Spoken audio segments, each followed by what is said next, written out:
Hər kəsə salam. DİM 2025 test toplusunda elektrolik dissosiasiya, ion mübadiləsi reaksiyaları bölməsinə yeni əlavə olunmuş səhifə 172-də 48-ci sualın izahına baxaq.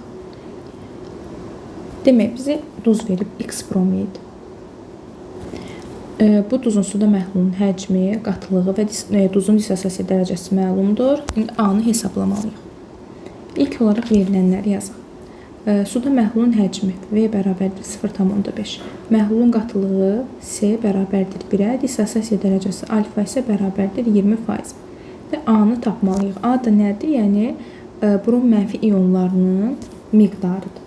Elə nü brom mənfi yazaq. Bunu tapmalıyıq. İlk olaraq X bromid duzunu ionlarına dissosiasiya edək. Ayrılacaq X 2 müsbət və 2 dənə brom mənfi. Demək, X bromidin həcmi və qatılığı məlumdur. Biz buradan nü bərabərdir C vurulsun V düsturuna əsasən onun maddi miqdarını tapa bilərik. C1, V isə 0,5-dir. Onda nü də bərabər olacaq 0,5-ə. İndi bizə deyir ki, alfa bərabər, yəni dissosiasiya uğrayıb, dissosiasiya dərəcəsi 20%-dir. Yəni 0,5 mol X bromidin 20%-i dissosiasiya edib. Yəni sərf olub. Görə bu nə qədər eləyir? Edəcək 0,1.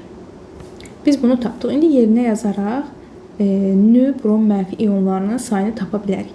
1 mol X bromid reaksiyaya daxil olduqda, daha doğrusu dissosiasiya etdikdə 2 dənə brom mənfi ionu alınır. 0,1 mol X bromid dissosiasiya uğradıqda isə A. Buradan A da bərabər olacaq 0,2.